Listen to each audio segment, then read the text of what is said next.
Water everywhere to wash my hands and wash my hair.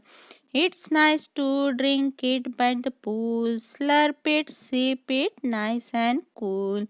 It comes from clouds, don't you know? Falls in rain and also snow. Keep it clean or you will be sick as sick can be. So students, today we are going to learn the lesson drop by drop from class 3rd EVS NCERT. Madho lives in Bajju, a small village in Rajasthan. It is hardly a village. All you see is sand all around. One can see some houses when the sand does not blow. तो माधव बज्जू नाम के एक छोटे से गांव में रहता था जो राजस्थान में है। और ये गांव जो है सिर्फ नाम के लिए ही गांव है, क्योंकि इसके चारों तरफ इस गांव में पूरी तरह से क्या फैली हुई है, सैंड ही सैंड है। Everyone in Madho's family is upset. Madhav की फैमिली में जो सब लोग थे वो सारे अपसेट थे। क्यों थे? Every summer there is water scarcity in his place. This year it is worse. Madhav की फैमिली क्यों अपसेट थी? क्योंकि हर समर में वहाँ पे पानी की कमी होती है, पर इस साल तो बहुत ही ज़्यादा थी। It did not rain at all. वहाँ पे बिल्कुल भी बारिश नहीं हुई थी। His mother and sister have to walk longer distance to fetch water as the nearby pond has also dried. अब उसकी जो मम्मी है और बहन को बहुत दूर तक जाना पड़ता था, किस लिए? पानी लाने के लिए। जो उनके पास में पॉन्ड था, तालाब था, वो भी ड्राई हो चुका था। Each day they spend hours just to get 4 pots of water. उनका पूरा दिन बीत जाता था किसमें? सिर्फ 4 बर्तन पानी भर के लाने में। While walking on the hot sand, their feet burn and blisters just cannot be avoided. तो जब वो पानी लाने के लिए जाते थे तो उनके पैर जलते थे। क्यों? क्योंकि जो सैंड होती थी वो गर्मी की वजह से, बहुत धूप की वजह से बहुत गर्म हो जाती थी। When the train carrying water comes, they are very happy. जब भी ट्रेन आती थी पानी लेकर तब वो लोग बहुत खुश हो जाते थे। Madhu's father goes to fetch water in his camel cart, but this does not happen often. People keep waiting days and days for water. तो माधव जब भी ट्रेन आती थी तो माधव के पापा क्या करते थे? कैमल कार्ट लेकर पानी लाने के लिए जाते थे, बट ये कभी कभी ही होता था। लोगों को बहुत दिनों तक वेट करना पड़ता था पानी का। Some people collect rain water. कुछ लोग रेन वाटर कलेक्ट करते थे। This is done by a special method by making tanks. Do you know what a tanka is and how it is built? तो ये स्पेशल मेथड यूज की जाती थी किस लिए? रेन वाटर कलेक्ट करने के लिए। वो स्पेशल टैंक बनाते थे जैसे आपको दिखाई दे रहा है। तो टंका मीन्स क्या होता है? एक तरह का टैंक होता है जिसमें रेन वाटर कलेक्ट किया जाता है। To build a tanka, a pit is dug in the courtyard and pakka. The tanka is kept covered with a lid. The roof of the house is made sloping so that the rainwater collected here flows through a pipe into the tanka. A sieve is attached to the mouth of the pipe so that no dirt goes into the tanka. This water is used for drinking after it is clean. Sometimes Madhu is allowed to take water from one of the tankas of the village. तो किस तरह से rain water collect किया जाता था? एक गड्ढा खोद के उसको पक्का करके उसमें रेन वाटर पाइप के थ्रू कलेक्ट किया जाता था और उसके ऊपर एक लीड भी रखी जाती थी। From where do the people in Madhu's village fetch water for drinking? Answer is people in Madhu's village fetch drinking water from the pond. The pond is very far from the village. Sometimes they get water from a train that carries water. Sometimes they are also allowed to take water from tanka. Second question is who fetches water in Madhu's house? Madhav के घर में कौन लाता था पानी? Answer is Madhu's sister and mother go to the pond to fetch water.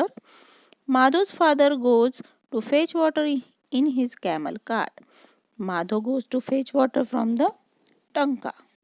तो इस तरह से माधो की फैमिली में उसकी मम्मी और उसकी सिस्टर दोनों पानी लाने के लिए जाते थे। कभी कभी उसके पापा भी पानी लाते थे, किससे, कैमल कार्ट में जाकर, और वो कभी कभी माधो भी लाता था। Question third, water collected in the tanka is mostly used for drinking, why? Answer is the water in tanka is filtered and covered, so the water collected in tanka is mostly used for drinking. तो टंका में जो water collect होता था वो किस लिए use किया जाता था? स्पेशली ड्रिंकिंग के लिए, क्योंकि वो फिल्टर होता था और कवर्ड होता था। Next question is rain water collected in your house as well? क्या आपके घर में भी रेन वाटर कलेक्ट किया जाता है? Answer is no, the rain water is not collected in my house. तो अगर आपके घर में रेन वाटर कलेक्ट किया जाता है तो आप अपने हिसाब से आंसर लिख सकते हैं। मोस्टली ये सिस्टम वहाँ पे यूज़ किया जाता है जहाँ पे पानी की कमी होती है, जहाँ पे रेन कम होती है, उस जगह पे रेन वाटर कलेक्शन होता है, किया जाता है। Just like Madho, Sonal also faces water scarcity in her house. She lives in Bhavnagar. Water is supplied only for half an hour in a day. All the people of the area depend on only a single tap. Can you imagine what happens? Sonal is determined to take water from the tap. Whenever she gets a chance, she fills her bucket even if it is just drop by drop. अब माधो की तरह सोनल भी पानी की कमी को जो problem है उसको फेस करती थी। वो भावनगर में रहती हैं और वहाँ पे पानी का सप्लाई जो होता है हाफ एन आवर होता है, एक दिन में आधा घंटा। तो सारे लोग उसी सिंगल टैप पे ही डिपेंड होते हैं। Now do activities as shown in the picture and write answers in this boxes.